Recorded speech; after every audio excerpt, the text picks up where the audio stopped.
Hello and welcome to Real Opinions, and today I'm going to be reviewing Ghost Stories, which is written and directed by Andy Nyman and Jeremy Dyson, and they're the people who actually wrote and created and directed the stage play on which this is based. And it's kind of a horror anthology, although I don't think that description is entirely accurate because the stories have a bit more of a connective tissue than anthology might suggest. But the basic gist is that this is about a guy called Professor Goodman, who is a celebrity debunker of the paranormal. He sees himself as this really intellectual rationalist, and he has an extreme distaste for superstition and basically for any system of belief because it tore his family apart when he was younger because of his dad's extreme Jewish faith. And he chose this career path because of his idol and his inspiration, who was another celebrity paranormal debunker. But then this idol went missing and no one knew what happened to him, and it was kind of ironic that this guy who spent his life deconstructing mysteries would then go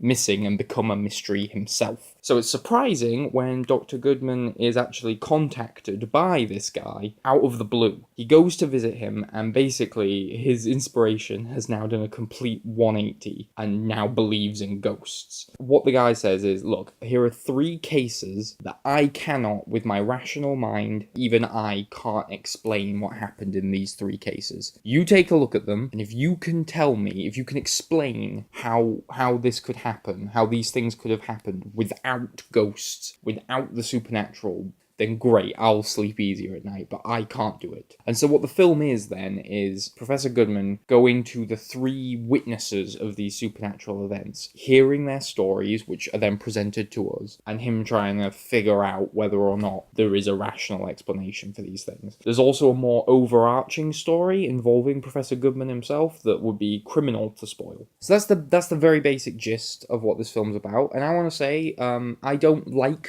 ghost films that much, especially modern ghost films. I think they're all the same. I think that they follow the exact same beats all the time, and I really am getting fed up with ghost films, especially after all the Blumhouse stuff and the recent resurgence of them. With that being said, this was the closest I've ever come to thinking there might be a foreseeable, enjoyable future for the genre, because I really, really liked this film. It's not particularly scary, and that's something I'm going to come to later. That's my main criticism, is that I didn't find it that effective as a horror film. But what it is very well written, with clever jokes, really tight, intricate plotting that gets really twisty but never disappears up its own arse. Well-rounded, likeable characters, and in some cases unlikable characters that are just as well fleshed out and realised. And it's so well directed. That was my biggest surprise. Andy Nyman and Jeremy Dyson, they've done stuff before. They've dipped their toes into acting and into writing. I think Andy Nyman has done some of the Darren Brown stuff, but they haven't made movies before.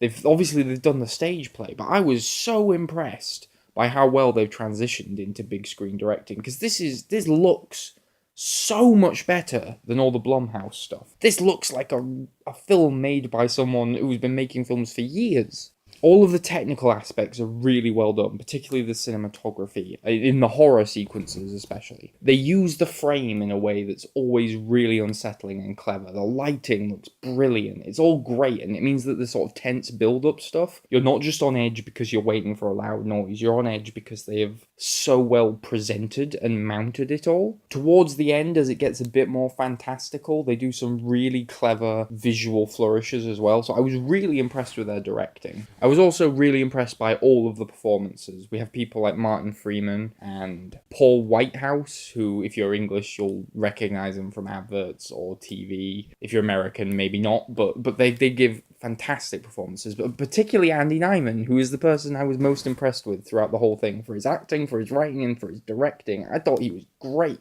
It does slip into some of the modern horror cliches. It has the sort of quiet bang moments, and it has creepy ghost girls and those kind of generic things that Conjuring and The Insidious have turned me against, but it does them way better. And it has a lot more going on under the surface. This has got a very layered, interesting story to it. The whole thing has, I mean, you get its title as Ghost Stories, and the best moments of this film feel like the kind of campfire urban legend tales that you would, it's not just like people wandering around and then a ghost gets in their face and goes, woo! It has like the sort of the construction and the sort of creepiness of a classic ghost story at times, mixed with a modern blend of humor that it never goes full horror comedy. They're just realistic lines that are kind of funny that the characters say, and that worked really well too. But as it moves into its like final third, it gets really unpredictable, really strange, and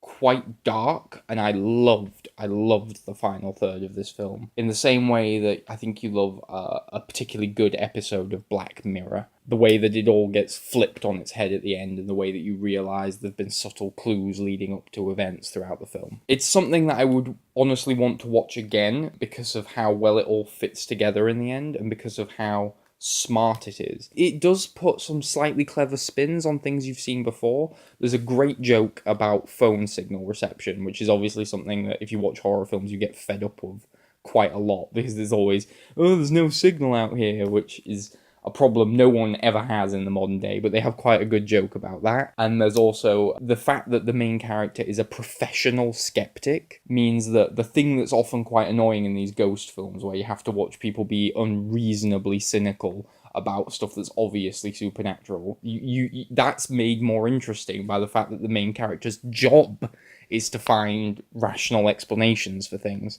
And it leads into a lot of interesting discussions and dissections about faith, about why we believe things, about whether or not it's easier to discount the supernatural or if it's actually harder to, about whether or not it's easier to think there's nothing after death or if it's easier to think the other way around.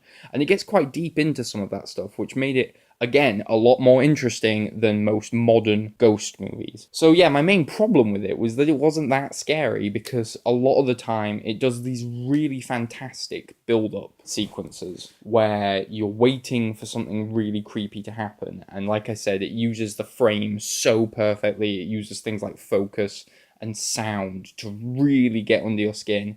And then it might just end with a door rattling and you kind of go, But sometimes it does do things that are a little bit more creepy. And those moments where, like I said, it feels like a traditional ghost story, I think those moments work really, really well. So I would really recommend this, particularly to people who like horror, also to people who like comedy, and also to people who are maybe a bit fed up of ghost movies, because this is the most refreshing and different one that I've seen in a long time. And I would give this a really, really strong recommendation.